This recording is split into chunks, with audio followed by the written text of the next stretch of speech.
فرمایا اپنے گھر کو قبرستان نہ بناؤ. اس کا مطلب ہے جس گھر کے اندر نماز نہ پڑھی جائے بالکل، اس گھر میں سارے زندے لوگ بھی رہتے ہوں تو گھر قبرستان ہے. یہ حضور کا فرمان. اتنی مرضی ٹائلیں لگی ہوئی ہوں، ہر کمرے میں اے سی ہو، بڑا شاندار باتھ روم ہو، ساری سہولتیں ہوں، اگر گھر والے گھر میں کچھ نماز نہیں پڑھتے، خواتین نہیں پڑھتی، مرد کچھ نفل نہیں پڑھتے، وہ قبرستان ہے. اور جس گھر میں کوئی اٹھ کے سویرے تہجد کا وضو کرتا ہے، وہ مردوں کا گھر نہیں، وہ تو زندوں کا گھر ہے. زیادہ ہنسا نہ کرو، زیادہ ہنسنے سے دل مردہ ہو جاتا ہے. کبھی کبھی رویا بھی کرو. اور قرآن حکیم فرماتا ہے کثرت سے رویا کرو، تھوڑا ہنسا کرو. بہت زیادہ ٹھٹھا کرنا، بہت زیادہ مذاق کرنا، زندگی میں ہر وقت کسی نہ کسی شغل میلے کے لیے تیار رہنا، یہ دلوں کو سخت کرتا ہے. ہم سمجھ رہے ہوتے ہیں کہ تھوڑی دیر کے لیے خوش ہو رہے ہیں، خوش طبعی کر رہے ہیں، اس سے اندر کی کیفیات پتھر ہو جاتی. یہ حضور خود ارشاد فرماتے ہیں. حضور فرمانے لگے ہر نبی نے نبیوں میں سے کسی نہ کسی کو دوست بنایا. نبیوں کی نبیوں سے دوستیاں ہوئیں تو فوراً ذہن کی سطح پر سوال اٹھتا تھا حضور آپ کا دوست کون ہے؟ انبیاء کی صفوں میں ایک دوسرے سے دوستیاں لگیں. ہر نبی کی کسی پیغمبر سے دوستی ہوئی تو یا رسول اللہ آپ کا دوست کون ہے؟ حضور فرمانے لگے میرے دوست وہی ہیں جنہیں اللہ نے اپنا خلیل بنایا ہے. واتخذ اللہ ابراہیم خلیلا، وہ میرے دوست ہیں جنہیں اللہ نے اپنا دوست بنایا. حضرت جابر ابن عبداللہ فرماتے ہیں میں نے اپنی اہلیہ سے جا کے کہا کہ تیری ماں تجھے روئے، ہم گھر میں کھانے کھا رہے ہیں اور سرکار کا عالم یہ ہے کہ پیڑ پہ پتھر باندھے ہوئے ہیں. کہنے لگی ایک مرغی ہے یا ایک چھوٹی بکری ہے، میں چند آدمیوں کا کھانا پکا لیتی ہوں، سرکار سے کہنا چند لوگوں کو لے کے آ جائیں. فرماتے ہیں اس نے ایک بکری ذبح کی، کھانا پک گیا اور چند لوگوں کا کھانا. میں کریم کی بارگاہ عالی مرتبت میں حاضر ہوا اور بڑے احترام سے ادب سے کان میں عرض گزار ہوا یا رسول اللہ چند لوگوں کا کھانا ہے، اگر کرم فرمائے تو کچھ لوگ ہوتے ہیں نا جن پر ناز ہوتا ہے کہ میں جتنے بھی لے گیا انکار نہیں کرے گا. کریم نکلے خندق سے باہر اور محبوب نے سارے مجمع پہ نظر ڈال کے فرمایا سارے ہی چلو بھی، جابر نے ہماری دعوت پکائی ہے. حضرت جابر ابن عبداللہ فرماتے ہیں سرکار نے اعلان کیا اور میں نے دوڑ لگا دی. میں گھر گیا اور پھر وہی لفظ میں نے اپنی بیوی سے کہا تجھے تیری ماں روئے حضور تو سب کو لے کے آ رہے ہیں، اب کیا کرے گی؟ تو کہتے میری اہلیہ کہنے لگی یہ ذرا عقیدے دیکھو، یہ ذرا نظریے دیکھو، اور یارو یہ سوچ دیکھو. امام غزالی نے کہا تھا اے اللہ مجھے دیہات کی پرانی اور بوڑھی عورتوں جیسا ایمان عطا فرما. مکان کچے، عقیدے پکے، کیا نظریاتی پختگی ہے. حضرت جابر اپنی اہلیہ سے کہنے لگے، فرمانے لگے حضور سب کو لے کے آ رہے. تو وہ اپنے شوہر کی خدمت میں عرض کرنے لگی آپ نے بتا دیا تھا نا کھانا 4-5 لوگوں کا؟ کہا میں نے بتا دیا تھا. کہنے لگی پھر فکر نہ کریں رب رسول ہمیں رسوا نہیں کریں گے. اس کا ترجمہ یہی بنتا ہے کہ اللہ رسول وارث ہے، اگر وہ لا رہے ہیں تو پھر کرم نوازی ہوگی. اور کھانا سرکار لائے سب کو، لعاب دہن ڈالا، دعا فرمائی. جناب جابر فرماتے ہیں سارا لشکر کھا بھی گیا اور کھانا بچ بھی گیا. نبی پاک صلی اللہ تعالی علیہ وسلم نے فرمایا رب حیا کرتا ہے. اور ایک مقام پہ حضور نے فرمایا جب سفید داڑھی والا مسلمان قبر میں جاتا ہے تو اللہ فرشتوں سے فرماتا ہے اسے عذاب نہ دینا، مجھے حیا آتی ہے. لیکن یہ لفظ جو حضور نے بیان فرمائے وہ سمجھنے والے ہیں. فرمایا رب کہتا ہے مجھے حیا آتی ہے تو بندے کو بھی تو حیا کرنا چاہیے، اس کو بھی حیا کرنا چاہیے کہ کوئی تو موقع ایسا ہو جب میں کوتاہیوں سے بچوں. اب اگر میری عمر کے تقاضے بڑھ گئے ہیں تو میرے حلم کے تقاضے بھی بڑھ گئے. نبی پاک علیہ السلام سے ایک نوجوان نے پوچھا تھا یا رسول اللہ میرے ابا جی مجھ سے پیسے مانگتے ہیں، حکم کیا ہے؟ سادہ سا جواب تھا دے دے یا نہ دے، دو ہی باتیں. والد صاحب پیسے مانگتے ہیں کیا کروں؟ سادی سی بات تھی، نہ دے دے یا نہ دے. تو حضور نے جو جواب دیا اس نے سارا مضمون مکمل کر دیا.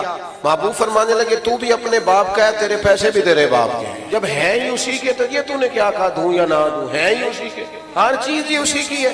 ہمارے ہاں کچھ بچے نا والدین کے پاس اس طرح جاتے ہیں رات کو جس طرح MBBS ڈاکٹر نہیں وارڈ میں جاتا. ابا جی کیا حال ہے، دوائی کھائی تھی، کوئی چیز تو نہیں چاہیے، تو ڈاکٹر ہے.